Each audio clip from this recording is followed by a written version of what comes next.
Bonjour la vallée la Matapédia, bienvenue à TVC l'été. Cette semaine à l'émission, Michel Chevary fait son bilan du Festival des guitares.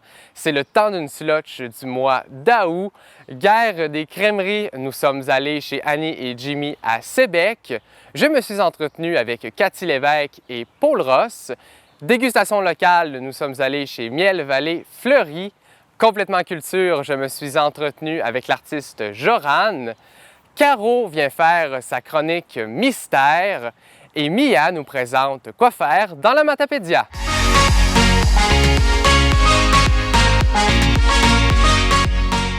Du 6 au 8 juillet dernier se tenait ici même au Parc du Centenaire au Lac-aux-Saumons le Festival des guitares. Je me suis entretenu avec Michel Chevary, président du festival, qui est venu me faire son bilan. Peux-tu me faire un petit bilan du festival de cet été? Bien sûr, c'est assez simple, c'est une réussite sur toute la ligne.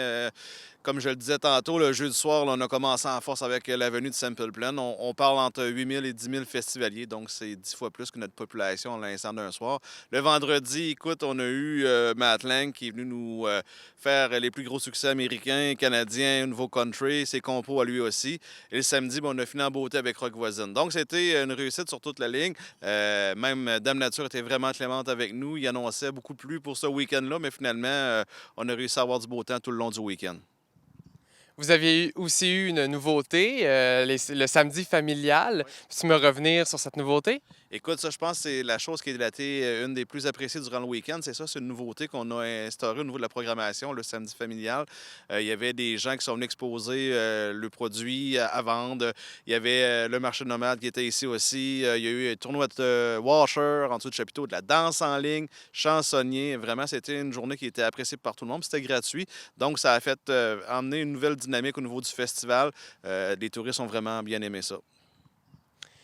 Je t'écoute parler, je me trompe pas en disant que tu dois être fier, toi et tous les membres de l'organisation du festival cette année. Oui, comme je le disais, là, c'est une réussite sur toute la ligne. On avait espéré avoir beaucoup de festivaliers, mais cette année, ce qui est le fun, c'est qu'avec la billetterie en ligne, on est capable de vraiment préciser l'avenue des gens. On a une grosse, comment je pourrais dire, venue des gens de la région de Montréal, Québec, les Maritimes, du Nouveau-Brunswick. Les touristes étaient vraiment au rendez-vous cette année à Lac-aux-Saumons. On voit vraiment l'influence qu'on peut apporter maintenant dans la vallée de la Matapédia. C'est vraiment bon pour tout le monde, pas juste pour Lac-aux-Saumons, mais vraiment pour tout ce qui est au niveau attrait pour la vallée de la Matapédia. Et en terminant, est-ce que tu as des petits scoops pour moi? À quoi ça pourrait ressembler l'année prochaine? On travaille déjà depuis 6 mois sur la programmation 2024, mais on attendait d'avoir les états financiers. Tout ce que je peux vous dire, ça va être aussi gros et peut-être même plus gros que cette année. Eh bien, on suit ça sur la page Facebook. Merci à toi. Le mois d'août est bientôt à nos portes. C'est donc le temps d'aller au Cinéma Figaro à la rencontre de la directrice Marie-Michel Voyer pour savoir la programmation du mois d'août. Bienvenue au temps d'une slotch.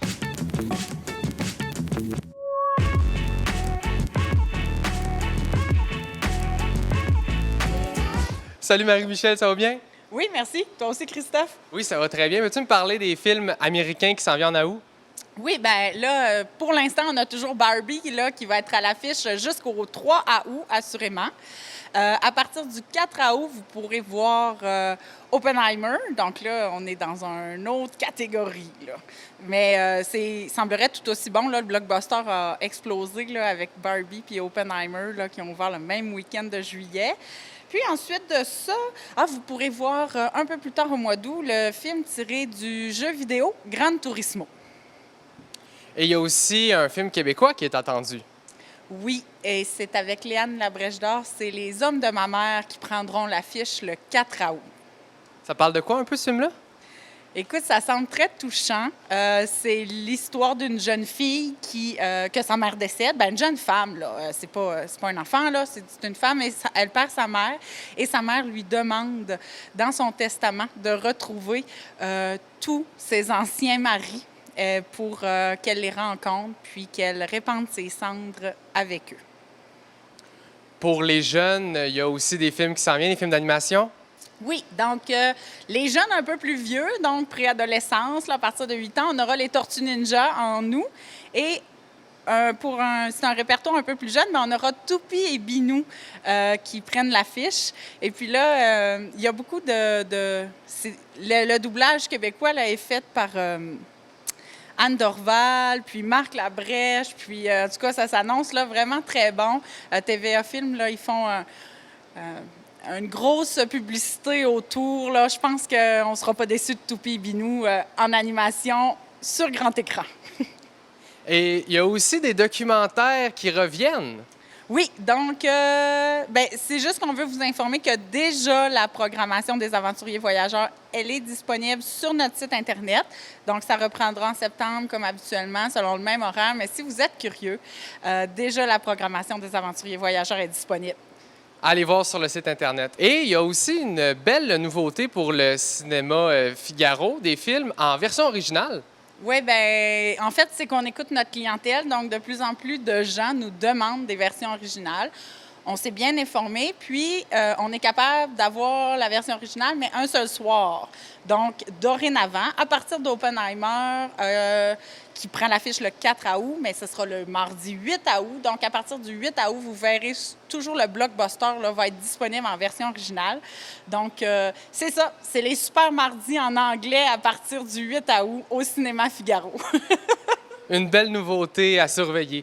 Et pour terminer, c'est ton dernier temps d'une slotch. Le cinéma Figaro fait une passation. Peux-tu me parler de ça? Bien, écoutez, ça fait 7 ans, moi, que je suis ici. Je suis la première directrice que la coop avait décidé d'engager. J'ai décidé de me réorienter. Donc, à partir là, du 28 juillet, donc, il y aura une nouvelle directrice ici. Et oui, et j'aurai la chance de m'entretenir avec cette personne que je garde encore le mystère, à la dernière de TVC l'été, donc le 11 août. Pour plus de détails, manquez pas ça. Merci beaucoup d'être venu à l'émission pour me parler puis de la programmation et je te souhaite plein de succès pour la suite. Merci, c'est un plaisir.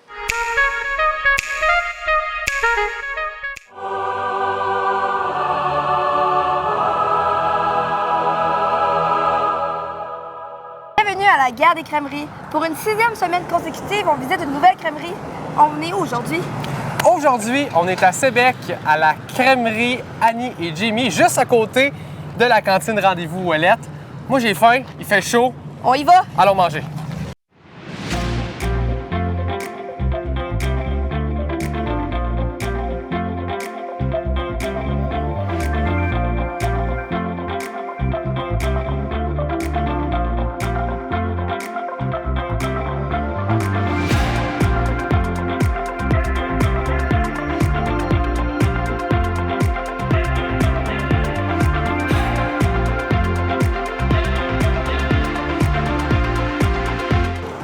J'ai un problème. Oh boy, il y a un gros avant de ça.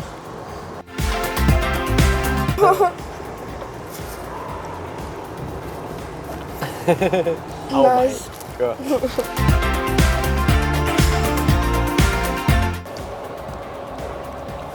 J'ai un petit problème technique.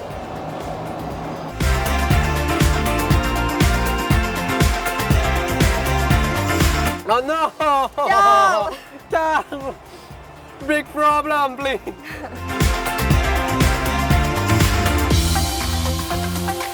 La crème vient de chez Agropur Naturel et le chocolat vient du Café Mégnicole au Lac au Saumon. J'ai pas aimé ça.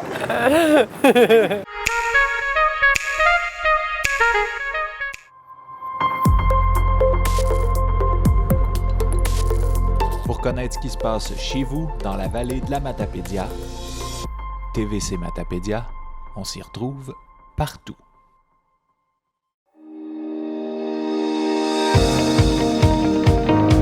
La CDC, c'est un regroupement d'organismes communautaires où on a 10 volets d'intervention. On fait de la formation, on fait de l'accompagnement, on fait de la recherche, de la concertation, consolidation. Fait qu'on fait plein de choses. C'est sûr que nous, on est là pour défendre, dans le fond, les organismes qui sont membres. On parle en leur nom, puis on travaille tout le monde ensemble.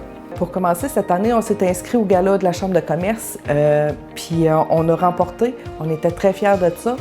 Ça nous donne une reconnaissance et à partir de là, bien, nous, on a quand même 3 beaux gros projets qui sont en marche actuellement, dont une politique de développement social, un comité itinérance logement dont José s'occupe et la participation citoyenne que c'est le dossier à Sébastien. On a formé un comité logement itinérance. Cette année, on a surtout traité de l'itinérance. Dans la Matapédia, c'est surtout de l'itinérance cachée.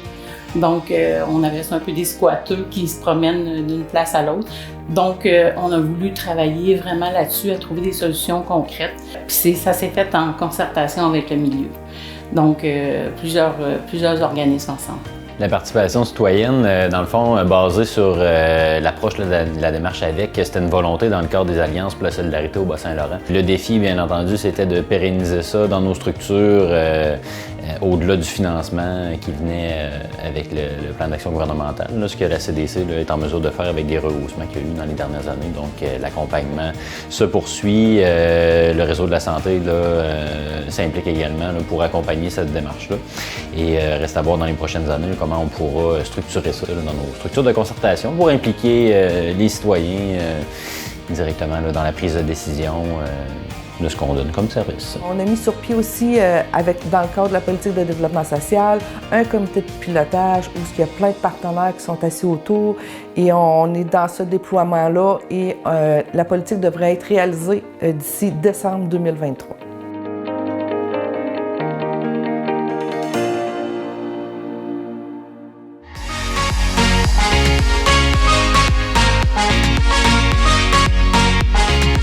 Présentement avec Cathy Lévesque et Paul Ross, 2 amis avec qui j'ai voulu parler de leur parcours. Vous allez bien? Ben oui, ça va super bien. bien, toi? C'est l'été. Oui, ben oui. Donc, dans la vie, vous êtes 2 grandes chums. Comment vous vous êtes rencontrés? Hey, j'ai pensé à ça ce matin. À la rentrée scolaire, on s'est connus au travail. On est enseignante à Armand-Saint-Onge. Puis ça va faire 20 ans qu'on est les 2 à la même école. Donc, ça va faire 20 ans qu'on s'endure. Pas mal, ça. Donc, c'est ça va faire 20 ans qu'on se connaît officiellement. On s'était croisés, mais on se connaissait, on s'était jamais vraiment parlé. Là. Donc, c'est ça. Donc, vous êtes rencontrés pour le travail à Armand-Saint-Onge, à l'école. Oui. On est arrivés les 2 la même année. On est des transfuges. Moi, j'arrivais de COSAP, puis elle arrivait de Sébec. Est-ce que vous vous rappelez le premier moment? Ben, en fait, elle me raconté une shot où on s'était vu avant. Puis c'était... elle m'avait donné un livre on avait eu une formation, je sais pas trop, là. Puis j'avais pas fait une très bonne impression. Parce que moi, je suis gênée de base, OK? Si je suis pas gênée, j'ai fait du théâtre, tout ça, devant une scène, sur une scène, devant une foule, il n'y a pas de problème, mais 1 à 1, j'avertis mes élèves, quand je vous revois plus tard, si je vous dis juste « Salut, ça va », puis que j'arrête ça là, c'est pas parce que je t'aime pas, c'est parce que mon cerveau tombe au neutre, puis fait comment, j'ai rien à dire, je sais pas quoi dire. Puis elle me racontait ça. On avait embarqué pour une formation, puis elle m'avait posé une question, j'ai répondu oui, et j'avais pas développé. Puis là, elle a fait, ben là, elle est bien bête, elle. Fait que c'est ça. Ça fut notre première rencontre. C'était ça aussi, les premières journées. Là, moi, j'ai eu une drôle de rentrée cette année-là. Là, je t'épargne les détails, mais je n'étais pas rentrée en début d'année. Puis bon.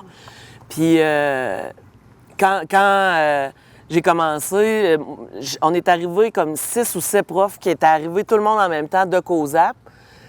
Mais prof d'anglais, j'en connaissais une. C'était mon amie de COSAPSCAL qui était arrivée en même temps que moi.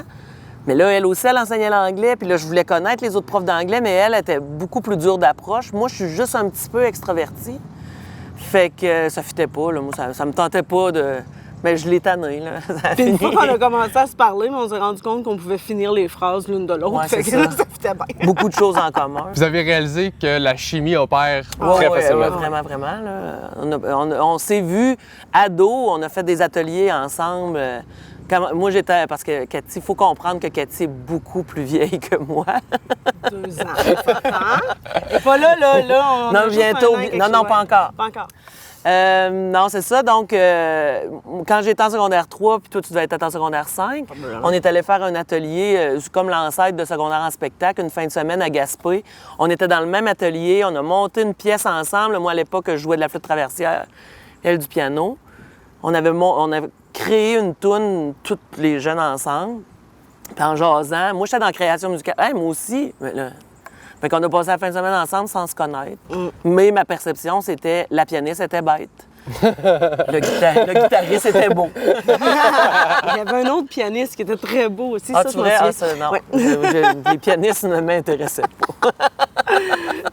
Vous êtes tous les deux profs d'anglais. Parlons un peu de vos métiers. Qu'est-ce qui vous a amené à devenir prof d'anglais puis de travailler à l'école secondaire?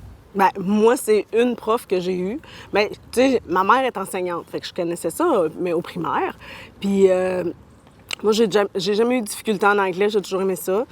Puis quand je suis arrivée en secondaire 4, j'ai eu une prof. Puis, tu sais, souvent, rendu en secondaire 3, 4, 5, là, tu commences à penser qu'est-ce que j'aimerais faire, puis tout ça. Puis moi, j'ai toujours rêvé. Moi, j'avais deux choix. C'est soit j'allais comédienne ou prof d'anglais. Puis quand j'ai vu Francine, puis que je l'ai vue aller, puis là, j'ai fait « Ah, prof d'anglais, je pense que ça pourrait être pas pire, tu sais. » J'aimais Francine, j'aimais comment elle animait, puis tout ça. Puis là, en jasant avec l'orienteur, tu sais, je disais ça, mais j'aimerais ça soit être prof, soit, ben, il dit, tu sais, du théâtre, tu pourras toujours en faire en parascolaire, whatever. Fait que, tu sais, il m'a suggéré d'aller en langue et tout ça. Fait que c'est comme ça, c'est vraiment ça qui a fait. Puis j'avais Jean Cossette aussi, que j'ai eu comme prof, qui m'avait dit à un moment donné que être prof, c'était un one-woman show intéressant parce que tu avais toujours un public. Puis là, j'ai fait « Ah, c'est vrai, c'est pas fou ». Fait que c'est pour ça que je suis allée en enseignement, pour avoir un public. C'est complètement différent, surprenamment. Quand j'étais au cégep, je voulais enseigner le français aux Anglais. Je me disais, hey, je vais aller vivre en Ontario, puis je vais leur enseigner le français. Puis l'orienteur que j'avais au cégep, là, je sais pas, je veux pas le nommer parce que je considère qu'il n'a pas fait une bonne job, n'a pas détecté que c'était la langue seconde qui m'intéressait. Lui, il pensait que c'était l'enseignement du français qui m'intéressait. Fait qu'il m'a orienté vers l'enseignement du français au secondaire. Fait que j'ai fait mon bac là-dedans. Puis quand j'ai terminé, moi, je suis originaire de Sainte-Anne-des-Monts. Quand je suis arrivée, j'avais plus d'argent. Je suis arrivée à Sainte-Anne-des-Monts, retournée vivre chez ma mère.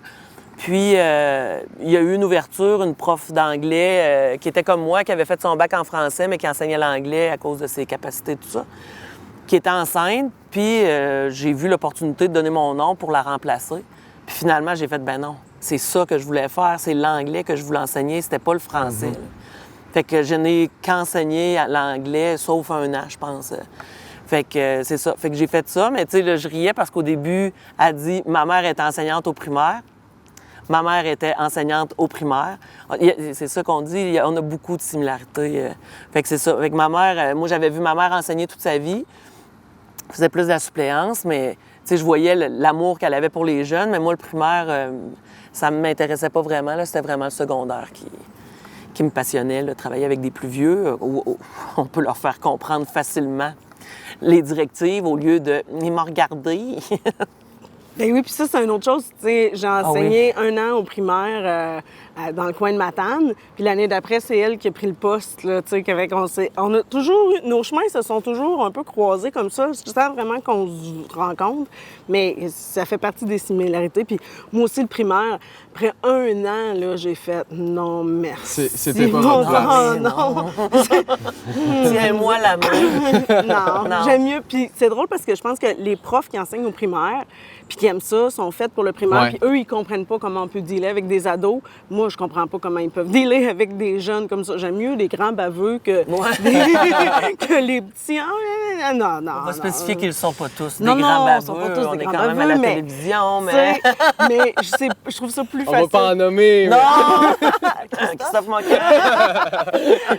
Non, mais tu sais, je trouve ça plus facile de dealer avec des ados, malgré tout. Mais je pense que c'est ça. Les profs au secondaire se verraient pas nécessairement enseigner au primaire et vice-versa. Fait que je pense que c'est bien qu'il y en ait de toutes les sortes pour tout le monde.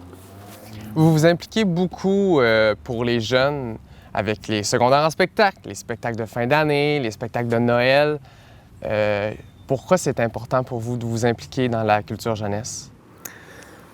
Ça a toujours été un intérêt. Là. Moi, je viens pas d'ici. À mon école secondaire, il y avait pas vraiment... Il y avait des cours de musique qui étaient très, très vivants. Fait que là, moi, j'étais dans le choral, puis je jouais des instruments de musique à chaque année. Mais il n'y avait pas de spectacle vraiment, puis c'était quelque chose que j'aurais rêvé de faire. Tu sais, la seconde où on pouvait faire une moindre petite performance, j'étais là, puis j'étais pas bonne dans rien, là. Mais j'y allais, puis j'essayais. Fait que là, quand j'ai commencé à faire mes stages au secondaire, j'allais tout le temps voir c'est quoi vous faites au niveau culturel. Quand j'ai commencé à enseigner à Sainte-Anne-des-Monts, c'était toujours au CIMAR, mais il y avait quand même un peu plus de vie, là. Mais, fait que, tu sais, j'allais voir, hey, moi aussi, j'aimerais ça. Fait que quand je suis arrivée ici, là, c'était beaucoup plus vivant. Il y avait de la musique à tonnes, il y avait des spectacles organisés à chaque année. Fait que c'est sûr. Puis l'enseignante de musique à cette époque-là, je la connaissais, elle était originaire, elle aussi, de Sainte-Anne-des-Monts. Fait qu'on a cliqué tout de suite quand je suis arrivée à Armand-Saint-Onge. Fait que j'ai embarqué dans les comités culturels et autres. Et elle aussi, et de là, bien là, on a appris à mieux se connaître aussi. Fait que, puis là, bien, à son départ, bien, on a repris ça plus... moi, ben, je l'avais vécu. Ben, il n'y avait pas tant de shows de musique et tout ça, nous autres, mais il y avait Jean qui était là avec le théâtre, Jean Cossette, comme je disais tantôt. Puis moi, j'avais vécu avec Jean à partir de secondaire 3, 4, 5, j'étais dans le théâtre. Puis j'avais toujours voulu. Fait que quand je suis revenue dans le coin, même j'enseignais pas ici, j'avais terminé l'université, j'étais venue voir Jean pour lui demander si je pouvais l'aider avec sa troupe de théâtre comme bénévolement. Puis il m'avait dit, ben oui, viens. Puis c'est lui qui m'avait fait la lettre de recommandation pour la commission scolaire après aussi, pour enseigner. Puis je me disais, c'est une façon de redonner parce que moi, c'était mes plus beaux moments, parmi les plus beaux moments au secondaire, c'était quand je faisais partie de la troupe de théâtre, puis que c'était comme une gang, puis qu'on tripait à faire ça, puis les répétitions. Fait que je me disais, c'est un peu comme redonner au suivant, dans le fond, puis poursuivre cette tradition-là. Puis il y avait l'organisation, comme tu disais, c'était vraiment, le culturel était beaucoup plus développé à ce moment-là. On était vraiment une grosse gang de profs qui s'occupaient de ça. C'était les débuts de secondaire en spectacle. Ça prenait de l'ampleur d'année en année, fait qu'on trouvait ça cool, réussir à continuer ça, même si les personnes en place qui étaient là au tout début, ben ils quittaient un après l'autre, ben on l'a comme un peu repris, on l'a repris en main, là. On fait ce qu'on peut. Et vous vous impliquez aussi comme bénévole à Diffusion Morticus. On peut vous voir au bord de Diffusion Morticus. C'est arrivé comment, ça? Bien, ça encore une fois parce que ça a rapport avec le culturel, avec le spectacle. Moi, c'est ça, quand je suis revenue dans le coin après les études, je travaillais un peu sur Arcomédia aussi. Puis là, j'avais les gens qui s'occupaient d'Arcomédia étaient aussi sur le codec et tout ça. Ils cherchaient des bénévoles. Puis ils ont dit, bien, Cathy, tu peux venir faire... Moi, j'ai commencé au vestiaire. Puis dans le temps, c'était... Je suis vieille, là. Fait que il n'y avait pas la nouvelle salle toute rénovée. On allait chercher les trucs du bar. Dans la cafétéria. Dans la cafétéria, on ramenait ça. On faisait le bar dans le hall d'entrée, tout ça. Puis c'est comme ça que j'ai commencé. Puis, tu sais, je trouvais ça le fun. Je trouvais que c'était une belle gang. Ça nous permettait de voir les spectacles aussi et tout ça. Puis, ben, j'ai toujours resté là parce que je trouve ça vraiment... C'est vraiment une gang le fun. C'est du bénévolat le fun, là. Je l'ai sûrement suivi. Je me rappelle pas comment ça a commencé. Tu sais, j'achetais beaucoup de billets. J'allais avec mon chum voir des shows. Puis à un moment donné, j'ai fait... Ben là, tu sais, il y a plein de monde qui est là tout le temps, puis ils voient les shows. Ben là... Quand j'achète pas le billet, ben je vais aller voir, je vais aller faire du bénévolat. Puis là, ben on se connaissait, fait que j'ai suivi. Fait que non, ça fait longtemps. Là. Ça doit faire un 16, 17, 18 ans certain qu'on est là. Très plaisant. En terminant, on dit souvent que l'amitié, tu sais, l'amitié, c'est une forme d'amour, une amitié qui perdure, c'est comme un vieux couple. Donc, quel est votre secret pour une amitié solide? On se voit pas l'été. On prend congé l'été. Sans blague, là, il y a plein de gens qui nous voient toujours ensemble toute l'année scolaire, puis ils font comme « Mon Dieu, mais l'été, non, on se voit à peu près pas. » Puis on pleure pas. Puis là, on s'ennuie pas. Vous me contiez que c'est vos retrouvailles aujourd'hui. Oui, c'est ça, oui. On est le 23-24 juillet. On s'est pas vu encore de l'été. Tu sais, moi, souvent, on est en camping, on va en vacances à l'extérieur. Elle a sa famille à l'extérieur, fait qu'on se voit pas, puis on s'ennuie pas. On se donne des nouvelles un petit peu Messenger, mais c'est souvent les autres qui initient la conversation. Oui, c'est ça. Nous autres, on se prend des nouvelles une fois de temps en temps, mais pas tant. Mais le secret, tu finis tellement par connaître l'autre aussi qu'à un moment donné, tu sais quand... Tu sais, moi, je le sais quand elle puis elle aussi probablement, quand à un moment donné, on est à bout, puis que là, OK, moi, donne un break, OK, tu sais, on le sait, on le sent. On s'astine des fois, on mais s'astine ça des dure fois, 8 mais... secondes de quart. Puis c'est ça, c'est parce qu'on le sait que quand on s'astine, après, ça va être fini, puis que, OK, on passe à autre chose. Puis, tu sais, je sais pas c'est quoi le secret. Je pense qu'on n'a pas des tempéraments... comment je pourrais dire ça? Tu sais, je suis pas du genre à être très rancunière. Non, fait que, tu sais, si on s'astine sur quelque chose, c'est fini, c'est fini. Tu sais, il y a d'autres mondes qui vont renoter ça, gratter le bobo pendant des années. Moi... Tu sais, je me souviens qu'on s'astine. On s'astine sur quoi? On sait plus. C'est ça. Oui, c'est ça. Ce sera ça. Fait que c'est pas... Fait que non, c'est ça. Je pense que c'est ça. C'est le tempérament, c'est le... Je sais pas. On se complète aussi. Oui, là. c'est ça. Tu sais, on a fait quelques petits voyages ensemble où c'est moi qui est en avant parce que j'ai une grande gueule. Elle est en arrière, mais tu sais, en même temps... Oui, puis en même temps, tu sais, elle se documente. Tu sais, moi, si je pars en voyage... je vais aller là, mais je sais pas trop qu'est-ce qu'il y a à faire là. Le nom est beau. J'exagère, mais ça ressemble à ça. Tandis qu'elle est en arrière, puis elle s'est documentée. Puis là, il y a telle petite place. Puis ça me tape ses nerfs, mais en même temps, c'est le fun parce qu'elle me fait découvrir des affaires. Non, mais tu sais, je suis comme là, arrête, là. Mais, tu sais, c'est le fun. Fait que c'est ça. Tu sais, elle a des côtés de sa personnalité que moi, j'ai pas du tout. Fait que quand on se ramasse les deux ensemble, ça fait qu'on se complète, puis ça fait des moments le fun. Comme je disais tantôt, je suis plus gênée, fait qu'elle, elle prend les devants, elle jase à tout le monde, à part, elle y va, vas-y, go! Fait que, tu sais, ça fait... C'est ça aussi.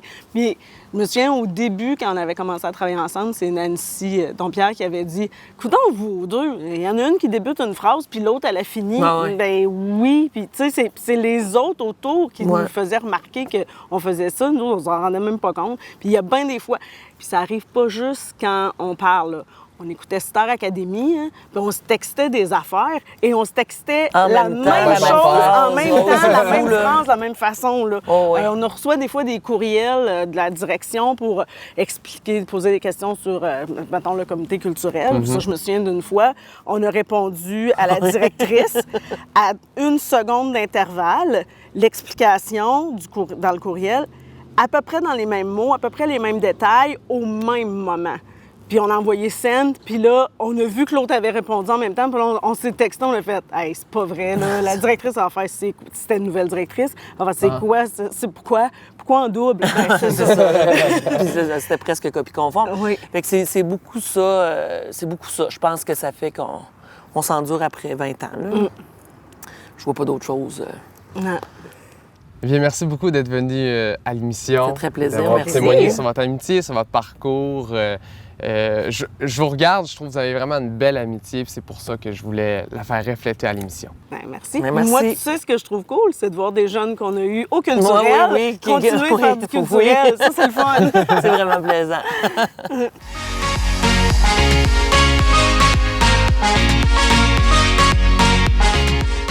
Bienvenue au segment dégustation locale. Aujourd'hui, je suis à la ferme apicole Miel Vallée Fleurie à Saint-Alexandre-des-Lacs. Je suis présentement avec Nicolas Bélanger, apiculteur de métier. Bonjour Nicolas, ça va bien? Bonjour, oui, ça va bien. Pour commencer, c'est quoi l'histoire de Miel Vallée Fleurie? L'histoire de Miel Vallée Fleurie, tout d'abord, ça a commencé par les abeilles. Puis moi, j'ai toujours été, dès enfant, là, très proche de cet petit insecte-là. Dans le fond, quand j'ai eu ma maison, la première chose que je voulais faire, dans le fond, c'était d'avoir des abeilles. Puis j'ai rencontré la sœur Émiria Michaud, qui était au lac au Saumon, c'est le couvent qui est là encore. Eux, ils tenaient un rucher d'abeilles. Puis ça fait au moins, là, je dirais, là, ça s'en va sur une trentaine d'années. Et c'est Myria qui a commencé avec moi, là, tout jeune, là, à commencer là, à m'occuper des abeilles avec elle là, dans son rucher. J'ai diversifié mon entreprise. Je me suis en allé du côté petits fruits, qui aujourd'hui, là, les deux volets fonctionnent très bien ensemble. J'ai l'autocueillette de framboises. Et puis, j'ai fait un autre volet petits fruits juste au côté qui est le bleuet de Corinthe, que ça va très bien aussi, les deux. Cette année, on a replanté 10 000 plants de framboises pour reconstruire nos framboisières. L'année prochaine, il devrait y avoir aussi un 10 000 plants qui va s'ajouter encore. Parlons un peu du métier d'apiculteur. C'est quoi ta routine? La routine du métier d'apiculteur, c'est nous, le printemps, dans le fond, ce qui est important, c'est de choisir des beaux sites, des bons sites, qui vont avoir beaucoup de fleurs. Dans le fond, le premier travail qu'on va faire là, à partir des ruches, le printemps, on va peser, voir s'il y a assez de nourriture. On va peser nos ruches, on va nettoyer les plateaux de fond. Ensuite, il va venir une autre étape, quelques semaines plus tard. Ça commence lentement le printemps. On va donner des traitements là, pour la petite puce, là, pour éliminer les colonies de puces pour pas qu'ils prennent le dessus sur nos abeilles. Après ça, on va avancer pour mettre là, les deuxièmes hausses. Les deuxièmes hausses, quand les abeilles vont commencer, les pissenlits à apparaître, là, on remet la deuxième hausse à miel. Puis ensuite de ça, il faut continuer dans une autre routine, dans le fond, là, à aller chercher du couvain, de la ponte d'abeilles pour recréer de nouvelles ruches. Parce que l'abeille, si on ne la contrôle pas, elle va essaimer, elle va quitter la ruche pour reconstruire d'autres familles. Ensuite de ça, on va remettre la troisième hausse dans laquelle elle va se remplir de miel. C'est à partir de cette hausse-là qu'on va commencer à connecter là, notre miel, ramasser notre miel. Et vous présentez plusieurs produits qui sont en vente ici même sur le site. Peux-tu m'en parler? C'est quoi les produits qu'il y a? Oui, on a tout à fait là, le miel Vallée Fleurie là, qui est en différents formats, le liquide et le crémeux, ici. Ensuite de ça, ici, on a la chandelle de cire d'abeille. On a différents modèles, différentes variétés. On a la cire elle-même pour les gens qui veulent produire là, des crèmes, qui veulent utiliser ça dans l'art plastique, dans toutes sortes de choses. Là. La cire d'abeille est très utilisée, là, même qu'il y en a qui font leur propre chandelle. Ça fait que des savons, la cire d'abeille est très, très, très utilisée là, dans différents mondes là, autour de l'art, beaucoup. Ensuite de ça, ici, on a les petits emballages cadeaux que les touristes viennent chercher. On a ici le miel forestier, un miel qu'on fait à travers les coupes forestières, un produit très typiquement gaspésien et très, très apprécié de la clientèle touristique aussi. Ici, on a les vinaigrettes, moutarde et miel, qui est faite à partir d'une huile de tournesol, une très belle vinaigrette qui est très bonne aussi, que l'été, on a beaucoup là, de demandes dans ça. Dans le temps, là, les barbecues, la salade, elle peut servir aussi en marinade. Ensuite de ça, on a le caramel, miel et fleurs de sel, qui est un très, très bon vendeur aussi. Puis, on a un autre tartinade ici, le chocolat fondant au miel. Puis, c'est des produits là, que j'ai depuis beaucoup d'années là, qui sont vraiment des bons produits. Là, je travaille à reconstruire mon concept de confiture. La confiture là, que je devrais avoir, là, de ce qui s'en vient, on retravaille tous nos recettes. La confiture de bleuet, la confiture de framboise, puis la gelée de cassis. Tout sucré à partir du miel. Là, ça devrait sortir à l'automne, là, que je reconstruis cette gamme-là. Peut-être un petit peu l'étiquetage, peut-être au niveau marketing. Là. Puis, tout se passe bien. Cette année, les abeilles, c'est merveilleux. Ça va très bien. Puis, on a d'autres produits aussi qu'on a envie de mettre en valeur, là, typiquement gaspésien là, pour l'achalandage touristique. On a un miel de sapin aussi qu'on veut avoir là, prochainement, là, qu'on est en train de travailler sur ce produit-là pour notre clientèle touristique. Des plus petits pots qu'on va pouvoir vendre en ligne aussi. La vente en ligne qui est beaucoup là, demandée, là, la popularité de la vente en ligne. Puis en petits pots, ça va être beaucoup plus facile, mais ça va être vraiment des produits de niche, des produits spécifiques qu'on va vendre. Puis le plus beau projet qui reste à venir, c'est que probablement que l'an prochain, on pense agrandir la boutique ici pour se faire un centre d'interprétation du miel et de l'abeille. On aura à ce moment-là une ruche de verre qu'on pourra voir à l'intérieur tout le magnifique travail des abeilles. Ça fait qu'on va pouvoir, je dois pouvoir revenir me voir, Oui. contrôler ta petite patte, commencer à travers la vitre, à pouvoir apprécier ce beau travail-là. Parce que les pollinisateurs, la sentinelle de l'environnement, on ne peut pas vivre sans elle. Fait que je suis sûr que tu vas trouver le travail magnifique. Oui, ça va être une belle activité qui va arriver dans la vallée de la Matapédia, ici même sur le site. Oui. Donc, Nicolas, merci beaucoup d'être venu à l'émission pour me parler de vos produits, pour me parler de Miel Vallée Fleurie. Puis, ça fait plaisir. Je te souhaite un grand succès pour la suite des projets. Ah, je suis super heureux dans mon métier, puis on s'en va encore plusieurs années dans l'apiculture et la cueillette de petits fruits.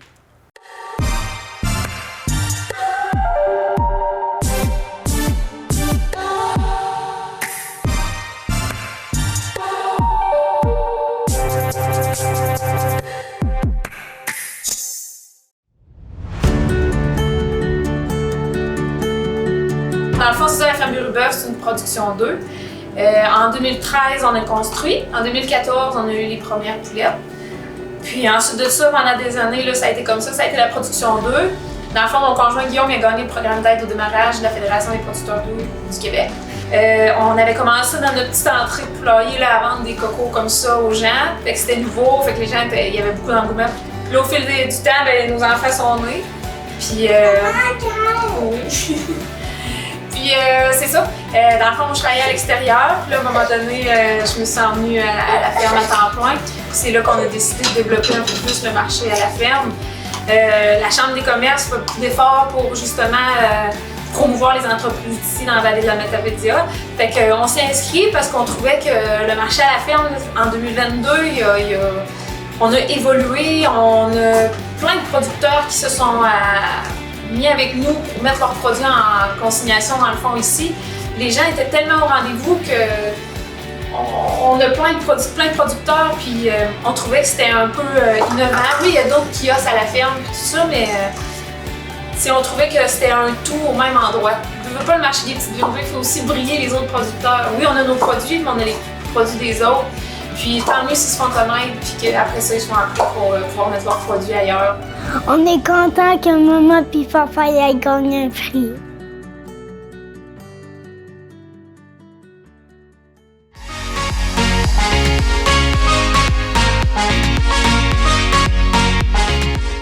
Nous sommes rendus au segment Complètement Culture en collaboration avec Diffusion Mordicus.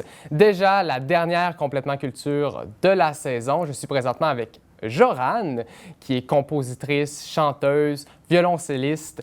Ça va bien, Jorane? Salut, oui, ça va. Et toi? Très bien. Donc, tu étais en spectacle cette semaine à Diffusion Mordicus. Premièrement, comment décrirais-tu ton style musical? Wow! C'est drôle parce qu'on avait justement cette discussion-là au téléphone pas plus tard qu'hier. Tu sais, c'est difficile de mettre une étiquette. C'est sûr que le néoclassique englobe beaucoup de choses, mais ça pourrait être éthéral, néoclassique, prog, dreamy. On va y aller comme ça, c'est correct? Oui, parce que c'est ça, parce que ta musique a beaucoup des connotations classiques. Bien, classique. On y va vraiment avec le néoclassique. C'est surtout le violoncelle qui donne cette allure-là. Mais le fait aussi que je chante avec une voix seulement en vocalise, c'est-à-dire que c'est pas des mots, c'est vraiment que la musique qui parle. Donc, je chante sans mots, donc j'utilise la voix comme un instrument de musique. On est dans un univers vraiment instrumental. Donc, je pense que c'est ça qui fait qu'on utilise le mot néoclassique pour décrire ce que je fais. J'aimerais un peu apprendre à te connaître. Oui. Comment la musique est entrée dans ta vie? Oh là là! La musique est arrivée très, très tôt dans ma vie. C'est peut-être même pour ça que j'aime chanter sans mots, parce que c'est comme si j'avais appris à parler avec la musique avant de parler avec des mots. J'étais déjà beaucoup plus claire avec mes intentions en musique qu'avec les mots. Donc, j'ai commencé, il y avait un piano chez nous, donc j'ai tout de suite pianoté. J'ai pris des cours dès l'âge de 4 ans. De piano? De piano, des cours de piano. Mais, tu sais, les cours de musique, c'est super important, surtout en bas âge, que ce soit qu'il y ait une chimie avec le ou la prof, qu'il y ait qu'il y ait comme une entente sur comment fonctionner avec cet étudiant ou cette étudiante-là, parce que c'est pas un one size fits all. Tu sais, c'est comme quand on est parent, on peut avoir 3 enfants, mais on sait qu'il faut pas faire la même affaire avec chacun d'eux parce qu'ils sont tous différents, même avec des jumeaux. Alors, c'est un peu la même chose quand on a des professeurs de musique ou quand on a des élèves. Ça peut pas être la même façon. Donc, je dis tout ça parce que j'ai abandonné le piano. J'avais 6 ans. Mais c'est pas parce que j'aimais pas la musique. C'est juste que la façon, ça me convenait pas. J'étais pas heureuse avec ça. Moi, je voulais m'éclater. Je voulais comme jouer plein de choses.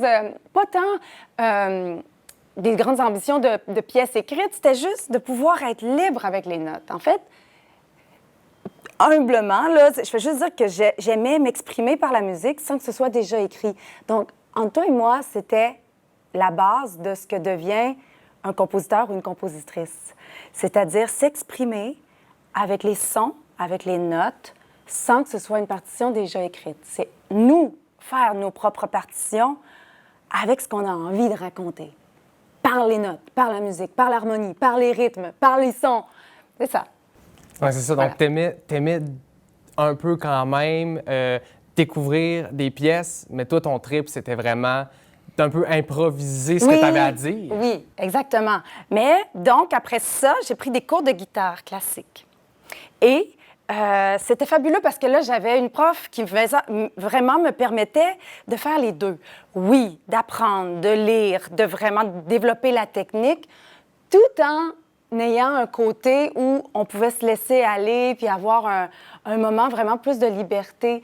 Puis aussi de travailler l'interprétation avec nos propres émotions. Quand on avait des fois du Léo Brauer ou du Fernando Sarr, de pouvoir sentir qu'on peut y mettre de notre vision, si on veut, à travers la pièce de quelqu'un d'autre. Ça, c'est là que ça devient très intéressant d'être dans les souliers de l'interprète, mais de l'interprète qui raconte à travers l'histoire d'un autre compositeur. Ça c'est une transcendance là, qui devient quand même assez fantastique. Donc, je poursuis. J'étais en guitare classique et j'ai décidé de faire une audition pour le cégep en guitare classique. Et j'ai été acceptée. J'ai eu un professeur extraordinaire, Claude Gagnon. Et par contre, c'est vraiment en plus, il fallait choisir un instrument second. Moi, je voulais prendre chant, mais il y avait tellement de chanteurs en chant principal qu'il n'y avait pas de place. Personne ne pouvait prendre chant en instrument second. Donc, c'était ma chance. J'avais toujours rêvé de jouer du violoncelle. À l'époque, c'était pas très accessible. Et là, j'ai pris violoncelle. Et c'est là que j'ai eu mon coup de cœur, mon coup de foudre, que j'ai trouvé l'instrument qui me permettait d'être encore plus proche de comment je voulais dire les choses. C'est l'instrument qui me ressemblait, qui me permettait vraiment d'exprimer des choses que je n'avais pas réussi jusqu'à ce moment-là. Puis, ma prof de violoncelle, je parlais de chimie avec les profs. Elle comprenait tellement comment je fonctionnais.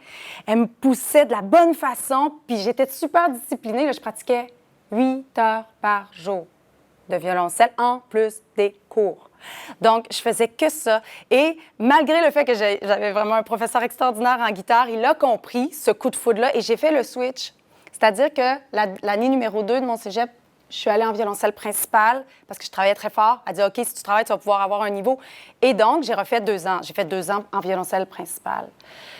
Et après, à l'université, en interprétation du violoncelle. Et après, bien là, j'ai eu plein de belles ouvertures. Merci la vie pour ça. Des offres pour faire des albums, des offres pour faire des concerts. C'est comme si le fait d'avoir osé, là, parce que je commençais le violoncelle à 19 ans, hein, c'est comme si le fait d'avoir osé, la vie me disait « T'as bien fait, vas-y ». Alors, j'ai pas mis de bâton dans la roue qui tourne, puis je me suis dit « Go ». Et là, cet été, tu es en spectacle un peu partout dans l'Est du Québec. Oui. Tu es aussi porte-parole du Rosec. C'est ça. À quoi on peut s'attendre en allant te voir en spectacle? Ce que j'aime en ce moment, c'est... Bon, ça faisait longtemps que j'avais pas fait de tournée, puis ça faisait longtemps que je n'étais pas venue dans votre coin jouer. Puis les gens, le public répond vraiment présent. Et ne sachant pas finalement ce que j'allais faire, c'est ça qui est fantastique, c'est, je pense, dans la performance sur scène, depuis le début, ce que les gens viennent chercher, j'ai l'impression, c'est l'espèce de liberté, c'est le fait d'être un peu comme un funambule sur notre fil, de savoir qu'on peut aller à droite, à gauche, mais ça y est, on revient. Ce qu'on a décidé de faire, je dis « on » parce que je suis en duo avec Martin Lisotte au piano, artiste à découvrir aussi. On a passé à travers notre filtre le dernier album que j'ai fait qui s'appelle Hemenetset. Cet album-là était très ambitieux.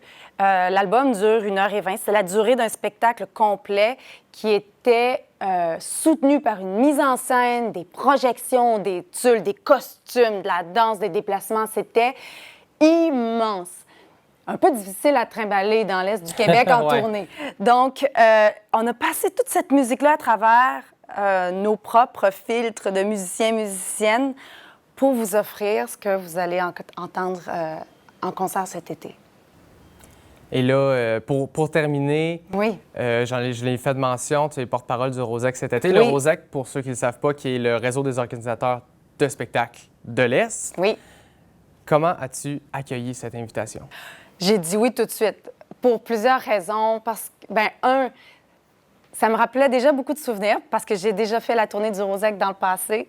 Mais là, d'en être porte-parole, ça voulait dire que j'allais revenir vous voir. Ça me faisait très plaisir. Puis c'est aussi de pouvoir passer le mot au public, à tout le monde, de faire ce geste de dire, OK, je vais aller voir, oui, nos incontournables. Là, quand on ouvre la liste, on dit, waouh. Mais aussi, allez essayer des noms que vous ne connaissez pas, allez essayer des spectacles que vous ne connaissez pas, parce que, en fait, c'est l'effet que ça nous fait à l'intérieur. Ça vient tellement ouvrir des portes, ça vient faire résonner des petits endroits qui étaient peut-être endormis ou qu'on n'avait jamais réveillés. Ça fait du bien, ça donne envie de faire autre chose après. Moi, je nous vois vraiment comme des passeurs de flambeaux, d'une passion, d'une émotion, d'une envie de faire, d'être, de continuer. C'est ça. Eh bien, Jorane, merci beaucoup d'être venue à l'émission. Je te souhaite un bon spectacle ce soir. Merci. Je te souhaite aussi une bonne tournée du Rosec qui se poursuit. Oui, merci.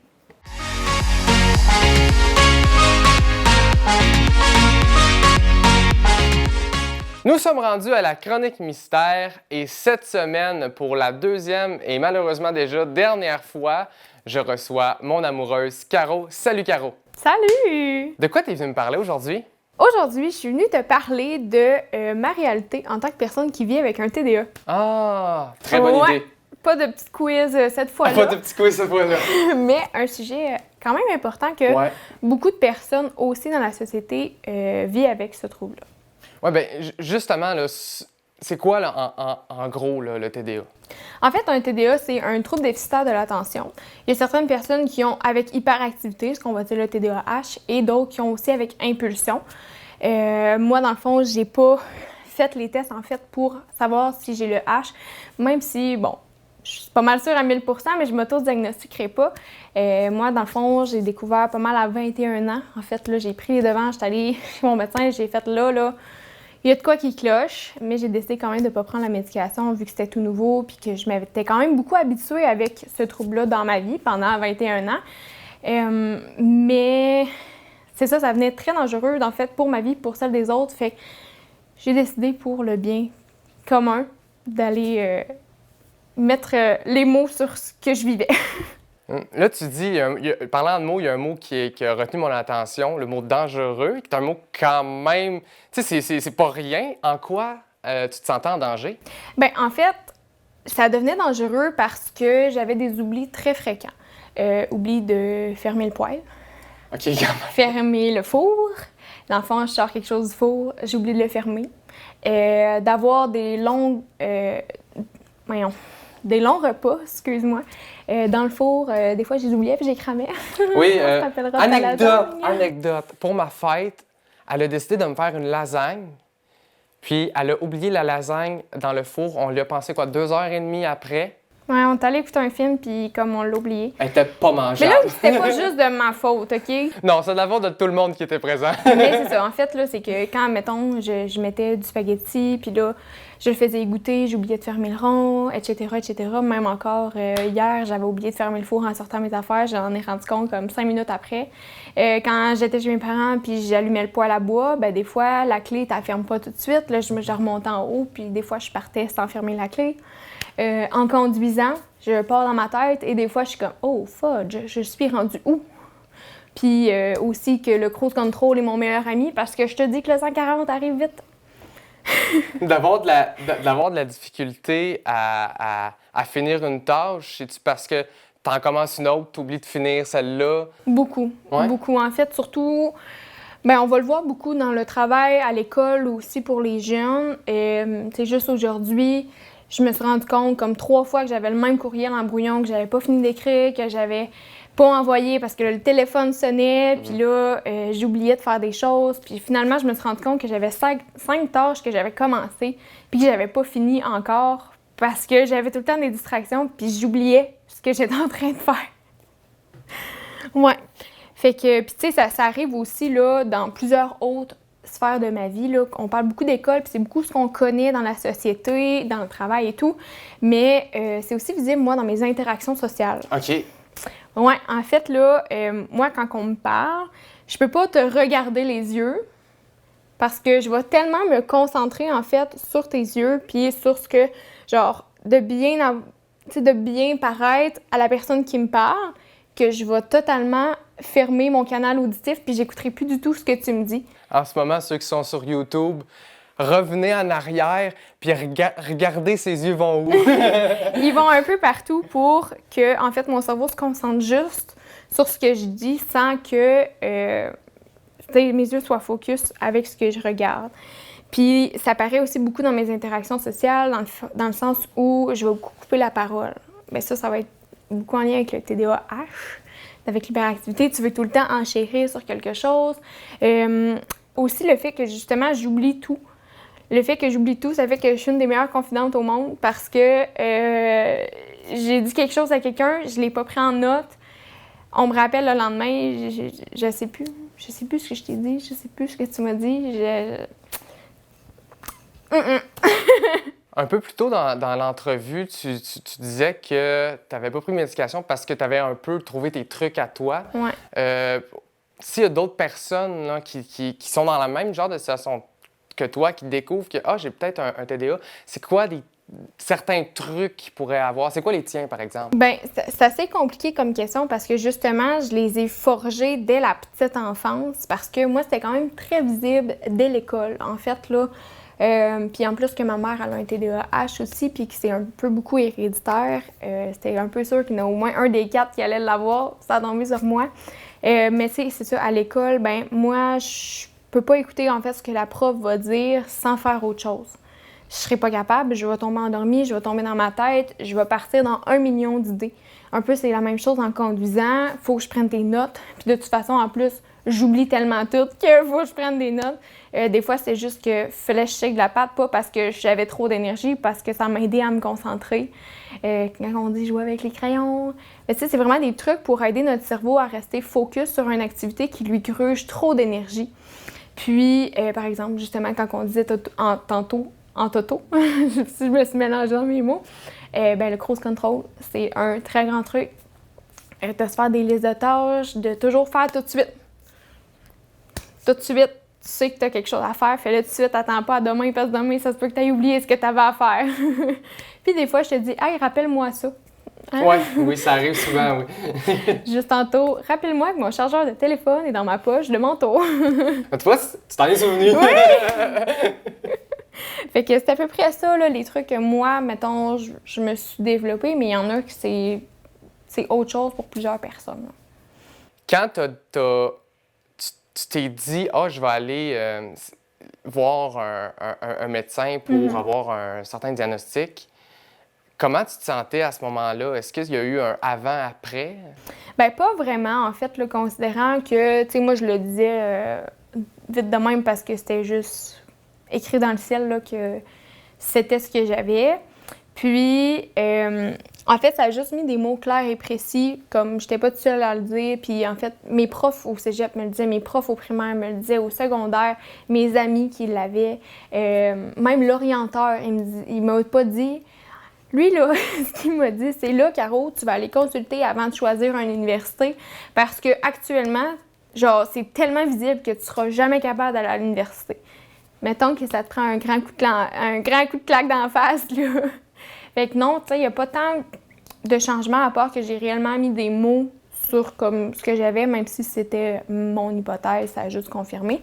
Mais tu sais, on verra, mais que je recommence l'université, voir si... Parce que oui, hein, j'y vais pareil. On verra, voir si, en fait, là, ça affecte beaucoup ma concentration. Je le vois actuellement au travail. Puis, en fait, j'ai des cours de soir, fait que peut-être que, oui, je vais devoir la recontacter puis dire, là, j'ai peut-être besoin d'une molécule qui va m'aider, là, à garder ma concentration parce que c'est pas très faisable. Puis, en plus, quand on est fatigué, notre concentration est moins là. Puis ça, en fait, c'est pour tout le monde. Fait qu'imaginez-nous avec un TDA qui a déjà de la misère à se concentrer, c'est vraiment pas évident. Eh bien, Caro, merci beaucoup pour ce témoignage. C'est fort apprécié. Je trouve que c'est important de témoigner de ça parce que c'est des sujets sérieux, pour certaines personnes encore tabous. Donc, merci beaucoup de t'être lancé et d'être venu me parler de ça aujourd'hui. Ben, c'est ma réalité, hein? Je le précise. Il y a beaucoup d'autres gens que c'est autre chose. C'est ce que moi, je vis au quotidien. Alors, en finissant, moi, j'aimerais terminer avec un petit scoop. Parce que si j'ai invité Caro dans les Chroniques Mystères, c'est oui pour avoir des tournages avec elle, parce que c'est vraiment cool, mais aussi parce qu'on a un projet qui s'en vient à l'automne. On lance notre podcast, c'est dit, qui va s'appeler C'est au carré. Donc, durant toute la saison d'automne, on va avoir un épisode de podcast par semaine disponible sur ma chaîne YouTube et sur le câble de TVC. De la TVC sur le canal 4 de Cogeco. Donc, ça va être un podcast où on va parler de divers sujets, un peu dans l'ambiance comme aujourd'hui, finalement. Comme aujourd'hui, mais aujourd'hui, ça dure une dizaine de minutes. Mais là, vous allez nous entendre pendant 1h30. Exactement. Des fois avec des invités, des fois sans invités. Donc, manquez pas ça. Et Caro, merci encore d'être venue à la Chronique Mystère cette semaine. Ben, ça me fait plaisir. Au podcast!